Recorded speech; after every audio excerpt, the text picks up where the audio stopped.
Well, guys, the anti-woke crowd lost another one, it seems. Another big YouTuber has made a why I stopped being anti-woke video. You know, it feels like being a bit of a trendsetter if you count the fact that, like, my how I left the right video is technically one of the first viral how I left the right videos.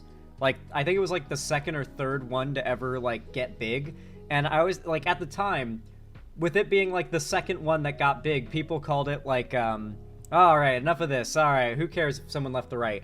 But now we're seeing YouTubers left and right make videos about how they stopped being anti-woke, which really goes to show that the same phenomenon is happening. People are leaving the right-wing propaganda sphere, but there's a new terminology for it now. It's a different path. I've been recommended this video specifically a lot. This is a video by a YouTuber, you guys are right, Dark Matter 2525 in chat. I've never watched any of his videos before, but I have seen them in my recommended a lot, and they seem good. I've just never, like, clicked on them myself, but apparently he used to be a right-wing anti-woke YouTuber. Or, like, I don't know how long ago he was that, but apparently more recently, or at some point, you know, in relative recent times, that stopped being the case.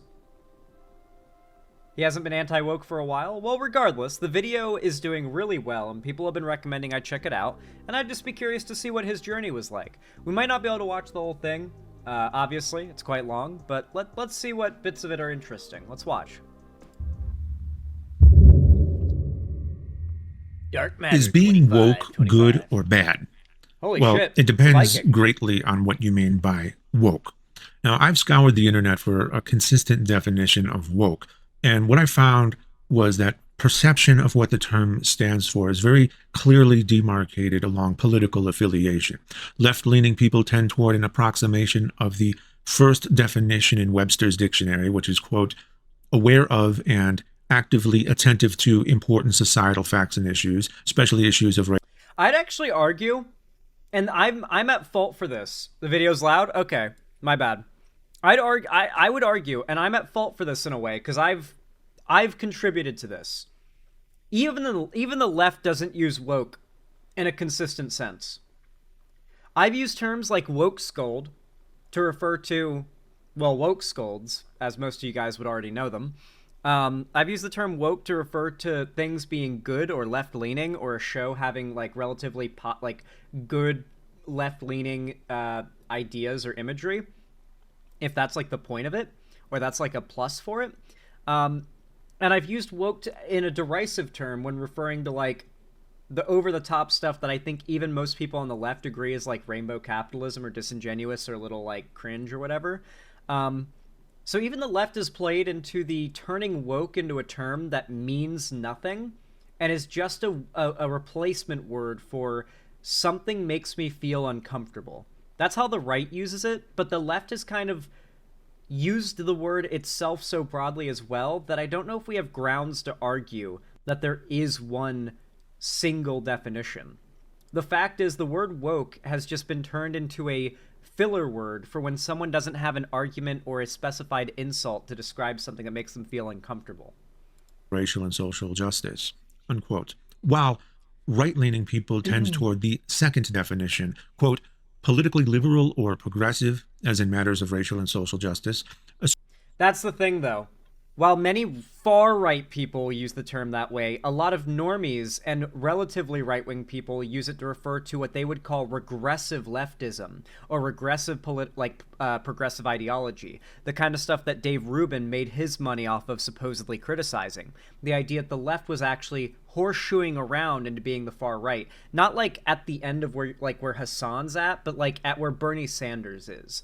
And so they will essentially argue that wokeness is actually a form of progressive politics that has been perverted into a bigotry, whether it be a bigotry of low expectations for marginalized groups or a bigotry against groups that are perceived to be privileged, like white people or men or straight people. Especially in a way that is considered unreasonable or extreme, unquote. Now, it originally meant the first definition, but throughout recent political discourse, the term was co-opted and turned into the second definition in order to disparage. Throughout most of my search, I found that people using it to Something I've noticed is that black people invent all of our popular terminology and all of our popular slang and meme words and like new words that become popular, and then white people start using it incorrectly, and then it starts to mean nothing and be seen as obnoxious, right? Like, it's really weird how like white people are not creating, like, let's really think about it for a second. Like, on a broad level, verbally, when it comes to words and the way that people speak nowadays, white people are not doing much to contribute to language, but holy fuck, is so much like black culture stuff stolen, not stolen, but like used and in kind of like an incorrect way. Like, obviously, God, what's a good example? Crash out. Crash out is a term that like white people just started using recently, right? And you've probably heard it misused 100 different ways. Like, it's woke is one of those words. Woke comes from like black political activism spaces in reference to being awake in regards to the state of America and the situation that is faced by people of color in this country or just in the Western world in general. And so woke ended up eventually being kind of appropriated by most likely white, well-off college students to mean just being progressive or whatever. Probably around 2016, and probably mostly because of BuzzFeed popularizing the term. And then nowadays it's a boogie phrase, like not a boogeyman, but a boogie phrase. Disparage varied greatly in how they tried to define it. They weren't very consistent. Some had difficulty defining it at all. Would you mind defining woke? Because it's come up a couple times, and I just want to make sure we're on the same page. So, I mean, this woke lady is sort of the idea but so is that she. Probably.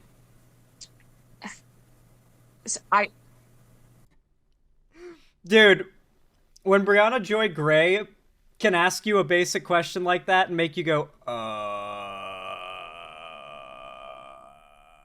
you know that you got nothing to fucking say, dude. Holy shit. I hate Rising, but that was a rare W. That was a rare W. Some defined it as assigning viewpoints to entire groups. It's a basis for madness. When people say the gay community, who are you talking about? It's like, women think this. Oh, really? 50% of the species all agree on something. Blacks say this. Really? And some defined it as the perfect opposite, being restricted. The sad thing is there is actually a point of truth in what he just said there. Obviously, he seems to be like a right-wing pundit, but he is right there. Like, obviously, 51%, I believe, is actually the population breakdown of women to men. 51% of the human population obviously doesn't agree on everything, not even close. And that's why I do think a lot of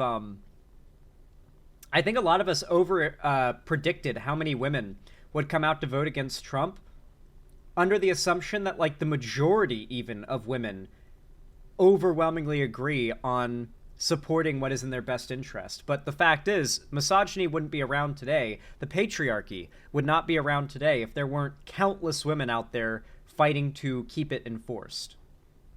From assigning viewpoints to entire groups. People always ask, what is the definition of woke? Well, the definition of woke, as I mentioned in the book, is the making sacred of historically marginalized race, gender, and sexual identity groups. That's it. Now that last... That's an interesting definition, and I guess that would maybe apply to most situations in which the term is used, but in that case, how is it woke for a corporation to make a donation to, like, the Democratic Party? Because people call that woke. People call corporations all the time woke or communist. It's like, it's very clear that the right abandon any desire to care or desire. It goes back to what I brought up before about how, like, a lot of young teenage white people just turn, like, slang or, like, meme terms that we all use now that were originally, like, popularized or invented in the black community, and they misuse it enough that it stops really meaning the same thing, and there's a lot of ambiguity about what it even means or what it's supposed to, like, that is the same thing the right does constantly with every word in relation to any important political issue.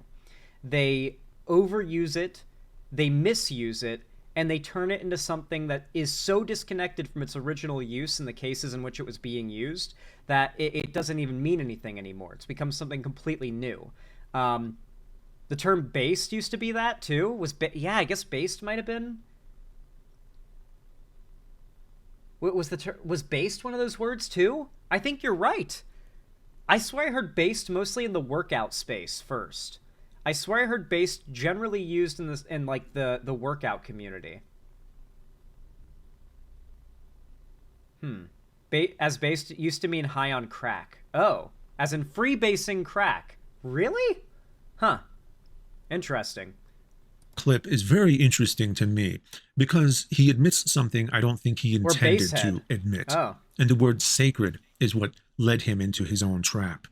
He talks about historically marginalized groups such as gender, race, and sexual orientation as being sacred. In other words, unassailable, unable to blaspheme against. But here's my question. What legitimate criticism or negative statement can be levied at an entire race or an entire gender or an entire sexual orientation? Now, if someone said, quote, the problem with black people is ABC, or the problem with women is XYZ, wouldn't we immediately recognize that as racist or sexist because you're shoehorning everyone of those groups into a box of problems based on their immutable characteristics? How do you correct immutable characteristics? Genocide? Eugenics? What? So, yes, we have decided as a society to not discriminate based on certain demographics like race, gender, and sexual orientation. Isn't that a good thing? Calling that sacred does not excuse bigotry, does it? The funny thing about this is, at least if we're talking about America, the laws that protect classes are all encompassing. So you know how you're not allowed to say, we are not providing you service because of your race? In America, it's not as simple as you are not allowed to say no black people or no brown people are allowed in your restaurant. You're also not allowed to say no white people allowed in your restaurant. That's not allowed. It's not about there being protected classes. The laws that prevent discrimination in that way, outside of like criminal application, in which case you might have like a thing like a hate crime taken into account, it's actually just completely broadly applied. Americans are not allowed to run a public business and discriminate, providing their, like, at least openly discriminate when providing service based on immutable characteristics, regardless of which group you're in. You can be a straight, white, cis male, and if someone says you're not allowed to eat at this restaurant because of your identity, you can have them sued, and you will win, and you will be in the right legally. Because the fact is, the laws that these people point to as being some way that minorities are going to, like, overpower white people or whatever the fuck they are claiming is going to happen because of wokeness, these same laws and ideas protect their identity as well. And so it just goes to show how little genuine concern they have for these issues. Like, yeah, obviously if there were only laws in America that protect you from discrimination if you're part of these marginalized groups, then that would probably on paper look a little bad, even if in practicality it would probably make some sense. But that's not even the situation. They're lying about that being the situation. That's not even how the law here works. And I only care about America. You can talk about other countries, but they don't matter. America is all that matters. So, get out of here with that. And calling that woke doesn't make woke a bad thing, does it? Years ago, people would have described me as anti-woke because I openly expressed dislike of what some people would associate with wokeness today. But my dislike was rooted in a fundamental misunderstanding. It took me too long to realize. Not always. I do think that if he was like an anti, like, SJW type back in 2016 or to 2018, around that time, while the vast majority of the time there was a lot of misunderstanding that led to the derision with which a lot of people had with prominent lefty figures, even more of it, or not even more, a good amount of it was also just insane. You got to keep in mind that, like, the left is a large tent. There are a lot of people who identify as left-leaning, and some of those people are naturally, inevitably going to end up being crazies. Good politics do not necessitate that person being good as a person. And so there were always going to be hyper analyzed videos of bad people who happen to be left-leaning and expressing their left-leaning ideas, and those videos were always going to be something that made people go, oh, I don't like that, regardless of what side they were on. I think it's important to recognize, like, yeah, there are some bad actors in the left. Of course there are. That's inevitable. So, like, it's not necessarily that, like, they were in the right and we just didn't understand at the time. Some of them were just behaving badly and making the left look bad optically. Especially back in 2016, there was no shortage of that. Realize this, but my dislike was not for a specific group of people, which is the same mistake that right-leaning people are making now. My dislike was for a specific set of traits that anybody of any group could possess. It's just that sometimes people are willing to overlook these traits if they're held by people of their own group. Typical tribalism. These are the traits. Especially in the right. Obsessive, easily offended, hypocritical, and lacking self-awareness. Now, these are often a package deal. I associated those traits with certain groups, rather than the more accurate approach of attributing them to the individuals who exhibited those traits. The truth is that someone who is woke might not have any of those traits, while someone who is intensely anti-woke could have every single one of them. But the right-wing media sphere is a juggernaut that searches for, outright invents, or focuses upon the most extreme, legit or not, and then elevates that, puts a spotlight on it as the norm.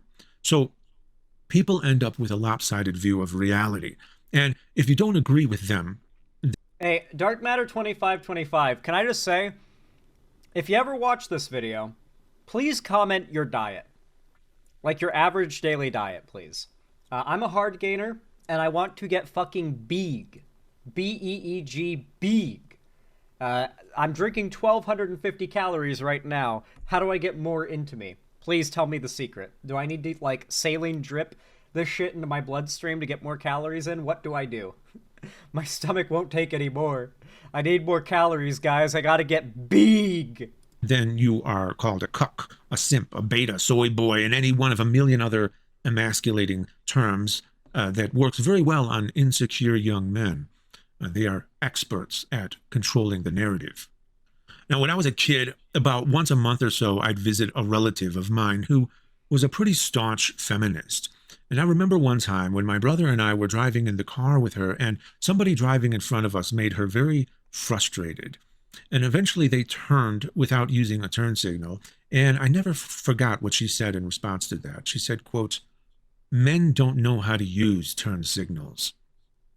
That was very peculiar to me, even as a child. I remember that you couldn't even see the car's driver, couldn't even tell if they were a man or a woman. She just assumed. And she was making a disparaging statement about something I was going to become one day, a man. And that fact did not escape my young mind. She frequently made disparaging statements about men in general. It made me wonder if, one day, she was going to hate me too. I wondered if it was only my existence as a child that made me acceptable to her. By the way, guys, this is... I don't know how many cis women in particular I have watching right now. I honestly don't get mad or blame women when they say, like, fuck men, I hate men, men are trash, or any of that kind of stuff. Especially because I'm friends with a lot of gay dudes and a lot of bi dudes. And do you want to know what they're always saying? I hate men, and men are trash. They're always saying this. Unanimously. Everyone I've known. Every gay, every bisexual I've known hates men too. Just like women do. And it goes to show that, like, yeah, men kind of suck. Let's be real, men kind of suck. Like, broadly, on average, not as a whole, and hashtag not all, of course, but men kind of suck. And even dudes will be driven to saying men kind of suck, or even just outright do suck, if they themselves date dudes. And that means I'm not trying to take that from you, okay? I don't want to take that from you, but I will say, this story from him hits close to home. I can tell you that as a young man, hearing women in my life, especially those that, like, were older that I looked up to, shit-talking men definitely felt like catching strays. Like, even when you're a little boy, when you hear, like, older women talking about how men are trash, men are... it feels like you're catching strays, because that is something you are going to become one day, presumably, and you feel like you're being attacked, and you're a child, right? You haven't done anything. You're not going to become that, and it's... I know that a lot of young men... you'll notice that, like, every incel, by the way, like, every incel on the entire internet, when you ask them, why are you an incel? How did you get here? Where does the story always start? Like, even if they're 40-something years old, where does the story always begin with them? Every time, without fail. Where do they start the story in their lives? Not necessarily their mom, but usually in school. Usually around the time they're a kid. Like in middle school or even elementary school. It's where a lot of the incel stories start. When they start like, yeah, this is where I consider the beginning of the journey, right? Every incel tells their story like that. Like, overwhelmingly, across the board. That is, like, it does, you know, I think it's important to keep in mind that, like, the way you shit-talk men in front of young boys shapes the way those young boys think of women, because they feel like they're being attacked despite being a child, and who other than bitchy, evil women, like all these awful Andrew Tate types always say, would say such a thing about a young boy. And so that's how a lot of these young boys are getting attracted to, like, the Andrew Tate stuff. They feel under attack by feminism. They feel under attack when they hear, like, an older woman say, like, men are trash, because they're like, I'm gonna be that one day. I'm growing up in a world where women hate us. You know, that's the mindset some of these young guys have. And the sad thing is, I don't know if either side of this situation is in the wrong.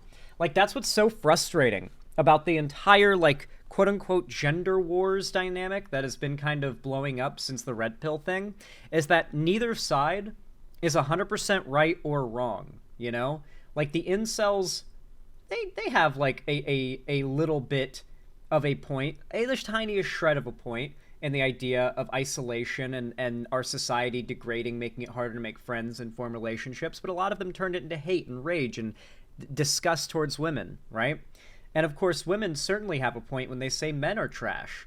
I mean, hell, you've got men out there saying men are trash after they have the same kinds of interactions. It's very clear that there's actually a point there. You know, you can be driven to that position without even being a man. So it's rough because women aren't wrong to say men are trash as a venting of frustration.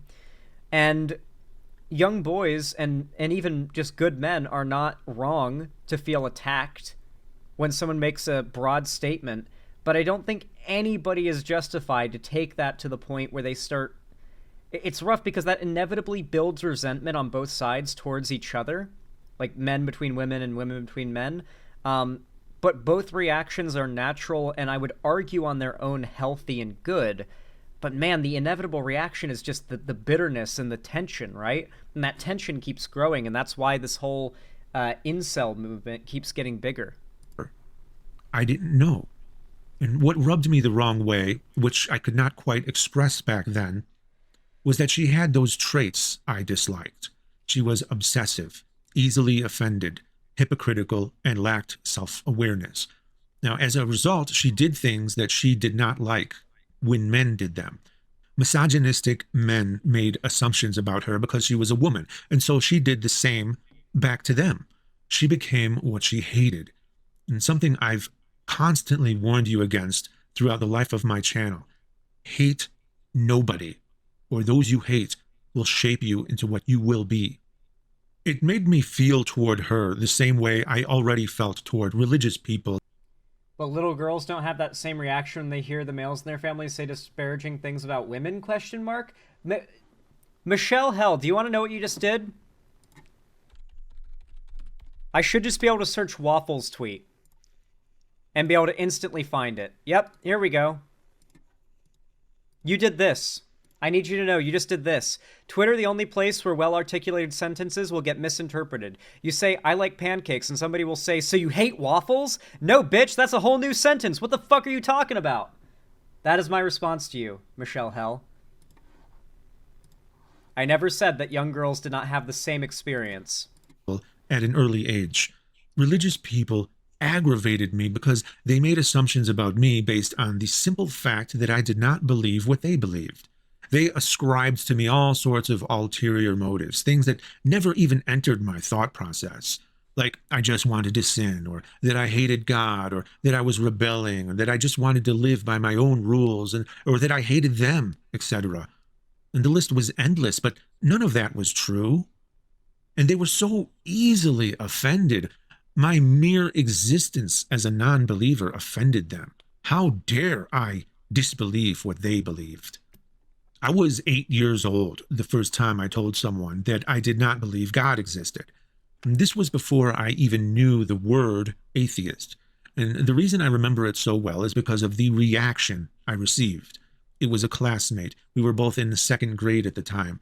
That's funny as hell. I probably had a very similar story to what he's about to tell.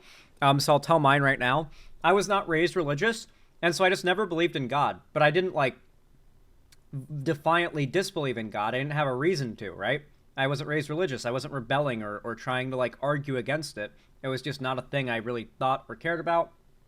But I always liked, I would watch, like, Supernatural and stuff, so I knew a lot about religion. There was always references in media I'd watch, and so, I understood and liked media that derived from, like, religious concepts. I always found it interesting and cool. And so I'd have conversations about it. But there were some kids that would get offended about it when I was younger. Like, when you're in middle school and high school, no one gets, like, offended that you're not religious anymore. But, like, in elementary school, kids are just carbon copies of their parents and will get morally upset at you and, like, super enraged at you for not being religious. And so I bet he had a similar situation to what I've had happen. That shit's real when you're younger. And those, like, social sort of ideas are not built up yet. His name was David. And I even remember his last name too, but I won't say it. It begins with a V. So David V mentioned something about God. And I told him that God is just another fairy tale, just like all the other fairy tales that the adults tell us. That's truly how I saw it at the time. And he told me that I'm going to burn in hell. And what struck me was that he looked happy about it.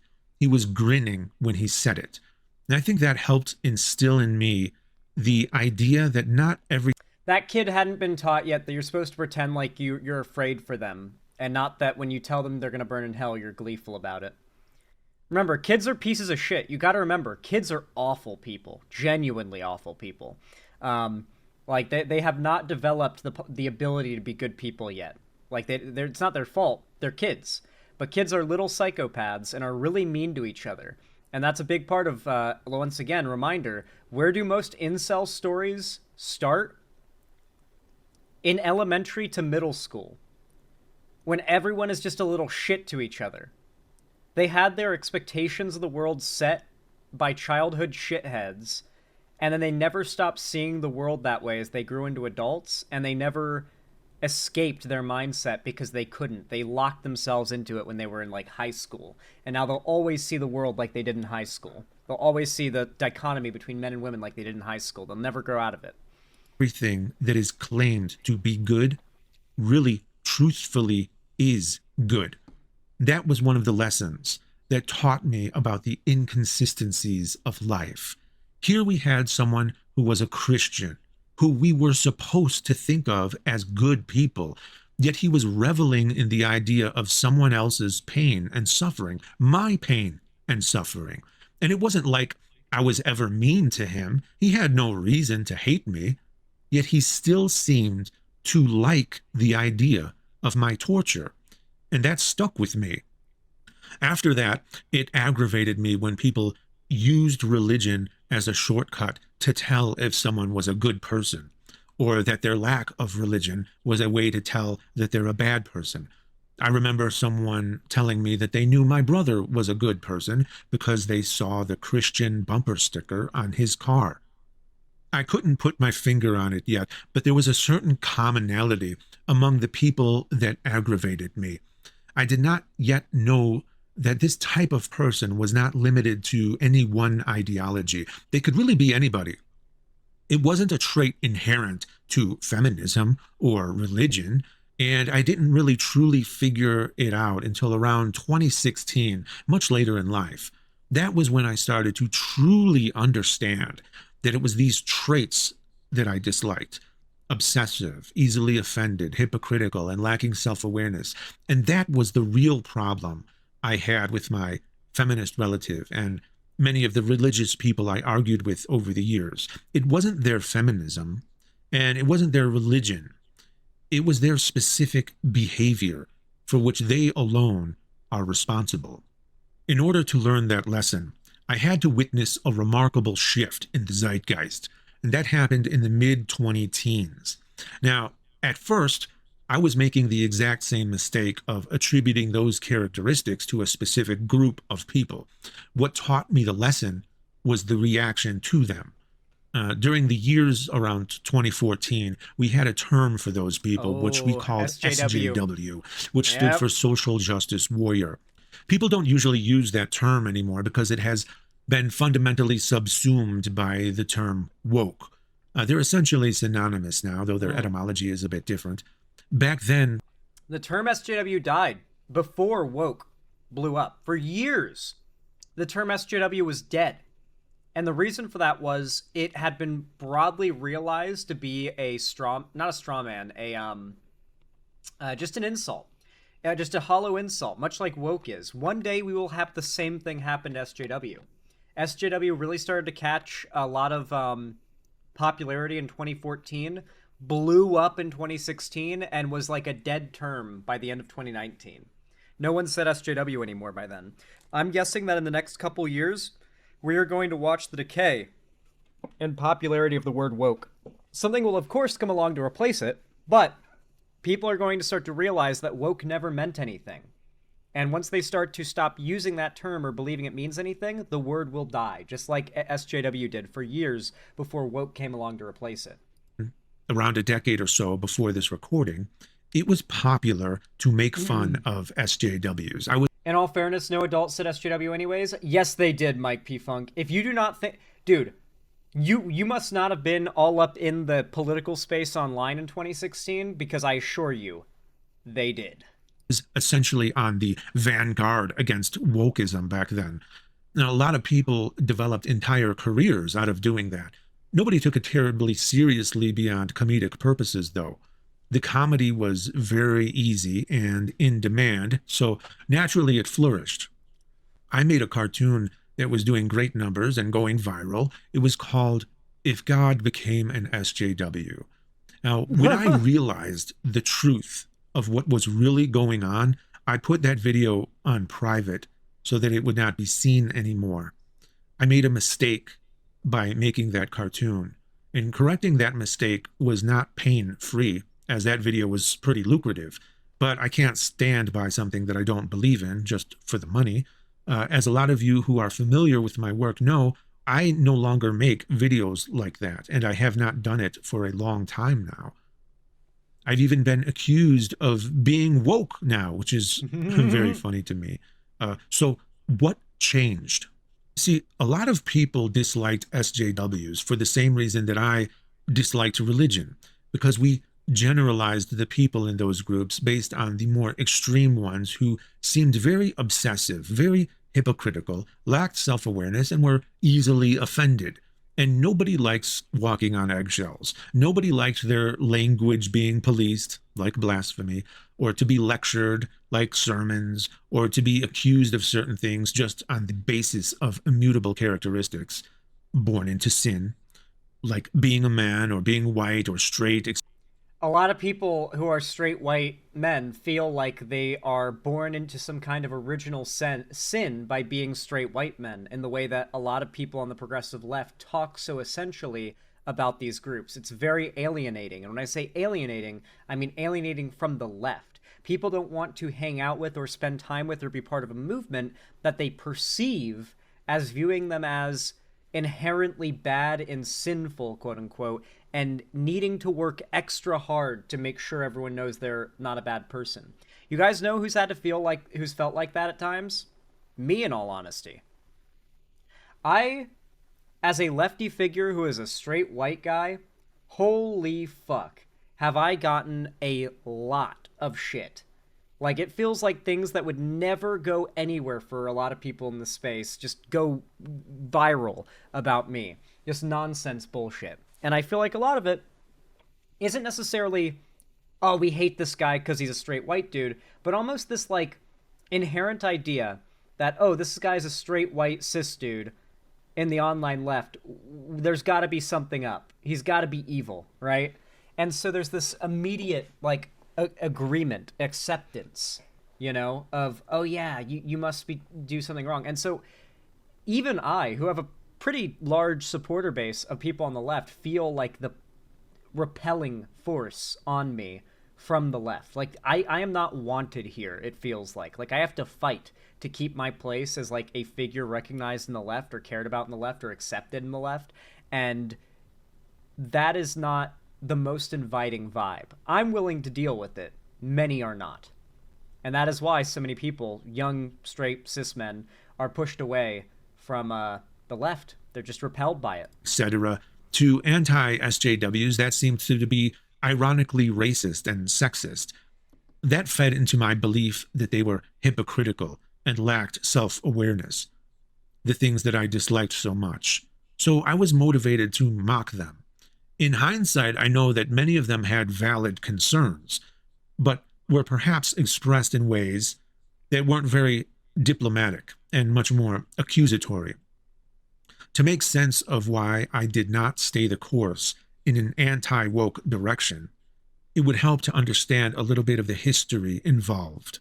Much of the movement against the SJWs, and eventually the woke, as they're called now, can be exemplified in the massive pop culture backlash against a woman named Anita Sarkeesian and what she represented. She started a nonprofit.